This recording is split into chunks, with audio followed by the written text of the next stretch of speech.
हाँ तो नमस्कार मेरे प्रिय भाई बहनों, आप सभी का एक बार फिर से स्वागत है हमारे यूट्यूब चैनल में। यदि आप भी इस वर्ष 2024 में अध्ययन कर रहे हैं बिहार बोर्ड से क्लास 10th में और अभी आप लोग का चल रहा है सेंटअप एग्जाम, तो हम लोग आपके लिए सोशल साइंस का ओरिजिनल क्वेश्चन पेपर लेकर उपस्थित हो चुके हैं, जिसका विषय कोड 111 होने वाला है। यदि आपने साइंस वाला वीडियो नहीं देखा है तो डिस्क्रिप्शन में दिए गए लिंक से देख सकते हैं। हम लोग आज एक ही वीडियो में इसका ऑब्जेक्टिव प्लस सब्जेक्टिव दोनों चीज़ कवर कर लेंगे। वीडियो ज़्यादा लंबा नहीं करते हुए हम लोग फटाफट से वीडियो की शुरुआत करते हैं। वीडियो शुरुआत करने से पहले यदि आप चैनल पर नए हैं तो चैनल को सब्सक्राइब कर सकते हैं, ताकि अभी आप लोग का मैथ का, इंग्लिश का, अन्य विषयों का जो क्वेश्चन पेपर डाला जाएगा तो उसका नोटिफिकेशन आपको सबसे पहले प्राप्त हो जाएगा। वरना बिहार बोर्ड से हर एक जानकारी आपको सबसे पहले प्राप्त करवाया जाता है। इसलिए चैनल को आप लोग सब्सक्राइब करिएगा और वीडियो पसंद आए तो वीडियो को लाइक जरूर करिएगा। तो चलिए फटाफट से हम लोग वीडियो की शुरुआत करते हैं। तो देखिए, यदि आप हमारे चैनल पर पहले से जुड़े होंगे तो आपको मालूम होगा कि हम लोग आपको ऑब्जेक्टिव का क्वेश्चन नहीं करवाते हैं, इसका डायरेक्ट आपको आंसर की दे दिया जाता है। इससे आपका भी समय बचता है और वीडियो ज़्यादा लंबा भी नहीं होती है और आराम से आप लोग केवल नोट करके चले जाते हैं। तो पहले हम आपको सब्जेक्टिव का क्वेश्चन आंसर दिखला रहे हैं और फिर ऑब्जेक्टिव का आंसर दिखलाएंगे, तो आप लोग उतार लीजिएगा। तो देखिए, सब्जेक्टिव में खंड ब यहाँ है, सेक्शन बी। तो आप लोग को मालूम होना चाहिए कि सोशल साइंस में हम लोग का 5 विषय है टोटल, जिसमें सबका अलग अलग क्वेश्चन दिया जाता है। तो सबसे पहले आपका इतिहास यानी हिस्ट्री का क्वेश्चन दिया गया है, जिसमें लघु उत्तरीय प्रश्न दिया गया है। 1 से 6 तक लघु उत्तरीय प्रश्न है। 3 प्रश्नों का उत्तर देना आपको और प्रत्येक के लिए 2 अंक निर्धारित किया गया है। तो देखिए, इसमें पहला प्रश्न आप लोग का है कि हिंद चीन के प्रति फ्रांस की औपनिवेशिक योजना क्या थी। दूसरे प्रश्न की बात करते हैं। आप लोग का दूसरा प्रश्न है कि मेटरनिक व्यवस्था का क्या उद्देश्य था। तीसरा प्रश्न है कि कार्ल मार्क्स ने ऐतिहासिक भौतिकवाद का स्थापना क्यों किया था। चौथा है कि साइमन कमीशन का उद्देश्य क्या था। पांचवा है हस्तक्षेप की नीति क्या है। और छठा आप लोगों का कि स्वराज दल कितना प्रभावशाली हुआ था। तो देखिए, छठे आपको लघु दिया है दीर्घ हिस्ट्री में, जिसमें से आपको 3 का उत्तर केवल देना है। अब चलिए आपको इसके दीर्घ प्रश्न को दिखला देते हैं। तो देखिए, आप लोग का दीर्घ में 7, 8 2 टेक प्रश्न दिया गया है, जिसमें से आपको मात्र और मात्र एक प्रश्न का उत्तर देना है। पहला प्रश्न आप लोग का कि जर्मनी के एकीकरण में बिस्मार्क की क्या भूमिका है, वर्णन करें। और दूसरा है कि राष्ट्रीय आंदोलन में अखिल भारतीय राष्ट्रीय कांग्रेस की योगदान की विवेचना करें। तो 2 प्रश्न आप लोग को दिया है, जिसमें से किसी एक प्रश्न का उत्तर आप लोग को देना है।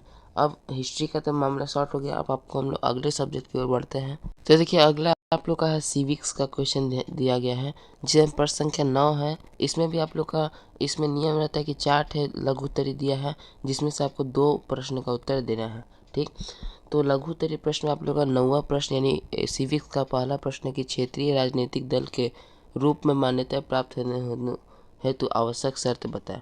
फिर आपका 10वां कि सामाजिक मतभेद का उद्भव किस प्रकार सामाजिक विभाजन को जन्म देता है। फिर आपका 11वें है कि समवर्ती सूची के अंतर्गत कौन कौन से कार्य आते हैं। आगे बढ़ते हैं हम लोग। उसके बाद आप लोग का सिविक्स में अब आ जाता है हिस्ट्री दीर्घ उत्तरीय प्रश्न। लघु हमने दिखला दिया आपको। सिविक्स में दीर्घ उत्तरीय प्रश्न का वही नियम है, 2 ठे दिया गया होगा, जिसमें आपको एक का उत्तर देना है। इसमें आप लोग का 13 नंबर है कि राजनीतिक दलों के लिए आचार संहिता का आवश्यकता की चर्चा करें। और 14 कि भारत में संघ राज्य संबंध एक संक्षिप्त टिप्पणी दे। तो यह हो गया आप लोग का सिविक्स का भी मामला शॉर्ट। अब हम बढ़ते हैं अगले विषय की ओर। अगला विषय आप लोग का है इकोनॉमिक्स यानी अर्थशास्त्र। इसमें आपका लघु उत्तरीय प्रश्न में 15 से 18 यानी 4 ठे लघु उत्तरीय प्रश्न दिया गया है। 2 का उत्तर देना है, प्रत्येक के लिए 2 अंक यहाँ से आपको प्राप्त होगा। तो चलिए हम लोग प्रश्न देखते हैं। पहला प्रश्न है आप लोग का कि राष्ट्रीय आय की गणना में आने वाली किन्हीं 2 कठिनाइयों को लिखना है। उसके बाद आगे बढ़ते हैं। आगे आप लोग का है कि मुद्रा किस प्रकार साख का एक आधार है। फिर आप लोग का वाणिज्यिक बैंक का सामान्य कार्यों को बताएं। तो इस प्रकार से आपका लघु उत्तरीय प्रश्न होगा इकोनॉमिक्स का। आगे आप लोग का दीर्घ उत्तरीय यानी लॉन्ग आंसर टाइप क्वेश्चन दिया गया है, जिसमें 19 और 20 दीर्घ उत्तरीय प्रश्न है। एक का उत्तर देना है, आपको 4 अंक यहाँ से मिलने वाला है। तो चलिए आपको दीर्घ उत्तरीय प्रश्न दिखला देते हैं। तो देखिए, आप लोग का दीर्घ उत्तरीय प्रश्न में पहला प्रश्न है कि सूचना एवं संचार प्रौद्योगिकी के विकास ने किस प्रकार वैश्वीकरण का विस्तार किया है, वर्णन करें। और 20वां आप लोग का कि साख पत्र क्या है, मुद्रा के प्रमुख कार्यों का वर्णन करें। तो इस प्रकार से आपका इकोनॉमिक्स का भी मामला शॉर्ट हो गया। अब आपको हम लोग बढ़ते हैं ज्योग्राफी की ओर। तो देखिए, ज्योग्राफी अर्थात भूगोल का आप लोग का लघु उत्तरीय प्रश्न मालूम होना चाहिए कि जिस प्रकार हिस्ट्री का आप लोग का रहता है 6 दिया रहता है, 3 का उत्तर देना है, उसी प्रकार से आपका भूगोल का भी 21 से 26 तक 6 प्रश्न दिया गया है, जिसमें से 3 प्रश्न का उत्तर देना है, प्रत्येक के लिए 2 अंक मिलेगा। पहला प्रश्न आप लोग का कि हरित क्रांति से आप क्या समझते हैं। दूसरा आप लोग का मृदा निर्माण के सहायक कारकों के बारे में लिखें। उसके बाद आगे बढ़ते हैं। तो देखिए आप लोग का फिर अगला है कि संसाधन नियोजन की आवश्यक है। फिर आप लोग का कि नदी घाटी परियोजनाओं का मुख्य उद्देश्य को लिखें। फिर उसके बाद आगे है कि ऊर्जा के 2 अनवीकरणीय स्रोत कौन कौन से हैं। फिर आपका प्राकृतिक गैस का महत्व। फिर दीर्घोत्तरीय प्रश्न में आप लोग का है कि मानव क्रिया किस प्रकार प्राकृतिक वनस्पति से प्राणीगत ह्रास का कारण बनती है। तो इस प्रकार से आपका पूरा का पूरा ज्योग्राफी भी कंप्लीट हो गया। अब हम लोग बात करते हैं आपको लास्ट में डिजास्टर मैनेजमेंट यानी आपदा प्रबंधन के बारे में। तो देखिए आपदा प्रबंधन में आप लोग का लघु उत्तरीय प्रश्न में 4 दिया रहता है, 2 का उत्तर देना आप लोग को, प्रत्येक के लिए 2 अंक मिलता है। पहला प्रश्न आप लोग का कि सामान्य संचार व्यवस्था को बाधित करने वाले प्रमुख कारणों को लिखें। फिर आपका कि भारत में अत्यधिक संवेदनशील भूकंप क्षेत्रों के नाम लिखें। फिर आगे बात करते हैं, तो आगे आप लोग का है कि भूकंप के विनाशकारी प्रभाव से बचने के लिए उपाय लिखें। और अंतिम में आप लोग का जीवन रक्षक आकस्मिक प्रबंधन की आवश्यकता क्यों है। तो इस प्रकार से हमने पूरा का पूरा आप लोग का सब्जेक्टिव का क्वेश्चन दिखला दिया हर एक सब्जेक्ट का। अब बात करते हैं हम लोग इसके आंसर के बारे में। तो देखिए आप लोग का हिस्ट्री में सबसे पहला क्वेश्चन था कि हिंद चिंद को अपना उपनिवेश बनाने के लिए फ्रांस ने कौन सी योजना रखी थी। तो इसमें आप लोग लिख सकते हैं कि पहला व्यापारिक लाभ हासिल करने के लिए, दूसरा सामरिक दृष्टि से क्षेत्र पर नियंत्रण करने के लिए, तीसरा डच और ब्रिटिश कंपनियों का व्यापारिक प्रतिस्पर्धा का सामना करने के लिए, और पिछड़े इलाकों को उपनिवेश बनाने के लिए। तो वीडियो पॉज करके इस प्रश्न का आप लोग उत्तर लीजिए। हम लोग बढ़ते हैं अगले प्रश्न की ओर। फिर आपका अगला जो प्रश्न था कि मेटरनिक व्यवस्था का उद्देश्य क्या था। तो मेटरनिक व्यवस्था का उद्देश्य आप लोग यहाँ से लिख सकते हैं। वीडियो पॉज करके इस प्रश्न का उत्तर उतार लीजिए। बढ़ते हैं अगले प्रश्न की ओर। तो अगला प्रश्न है कि साइमन कमीशन का क्या उद्देश्य था। तो साइमन कमीशन का उत्तर आप लोग यहाँ से लिख सकते हैं। तो देखिए इस प्रकार से आपको 3 ठे लघु हो गए हिस्ट्री में। तो लघु उत्तरीय प्रश्न कंप्लीट हो गया, 3 ही ठे लिखना था आप लोग को। अब दीर्घ में था लघु में आप लोग का हिस्ट्री में कि जर्मनी के एकीकरण में बिस्मार्क की भूमिका का वर्णन करना है। तो इस प्रश्न का उत्तर आप लोग यहाँ से यहाँ तक लिख सकते हैं, यहाँ से लेकर के यहाँ तक। ठीक, तो वीडियो पॉज करके इस प्रश्न का भी उत्तर आप लोग उतार लीजिए। तो इस प्रकार से दीर्घ भी कंप्लीट हो गया, यानी कि हिस्ट्री का मामला पूरा का पूरा आप लोग का शॉर्ट हो गया। अब बात करते हैं हम लोग आपका आगे। तो आगे आप लोग का सिविक्स है। सिविक्स में आप लोग का पहला प्रश्न था कि समवर्ती सूची में आप लोग को पूछा था कौन कौन से विषय हैं।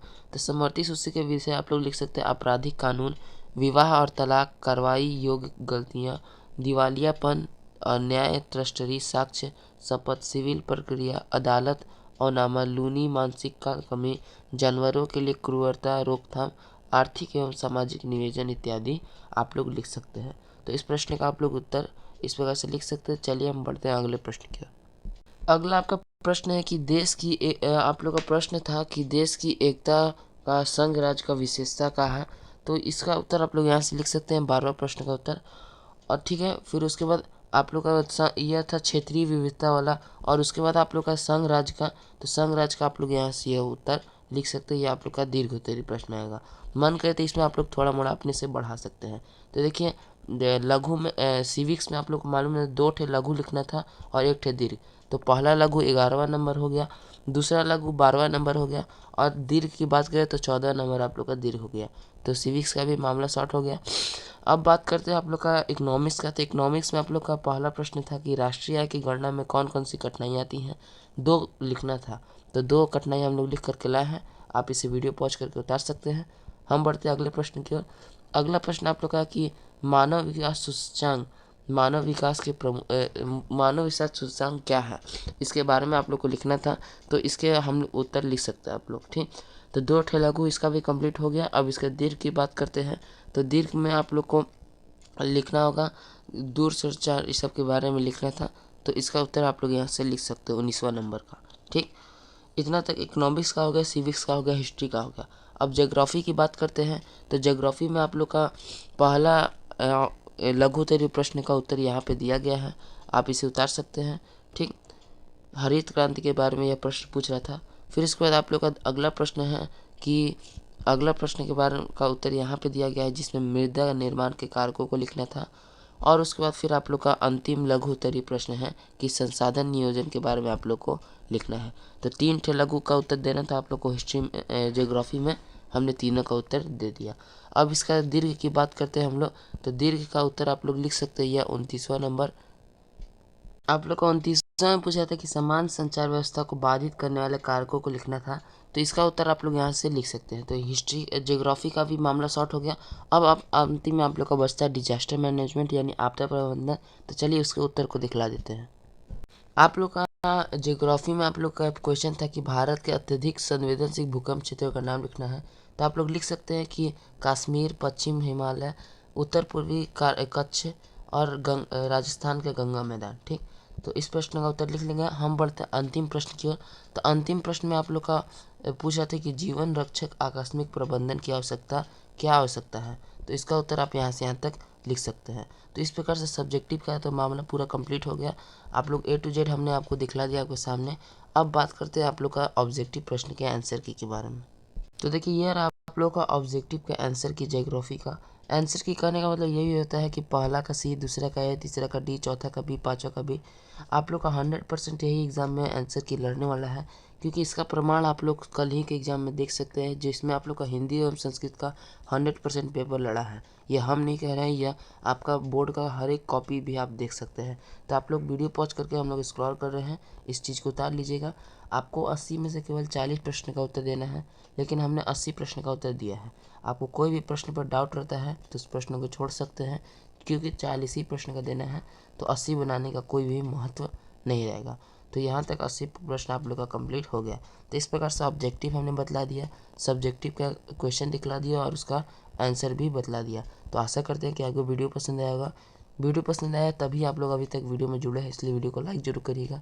चैनल पर नए तो चैनल को सब्सक्राइब कर लीजिए, ताकि आने वाले वीडियो का नोटिफिकेशन आपको मिलता रहे। तो हम मिलते हैं अगली वीडियो में, तब तक के लिए जय हिंद, जय भारत।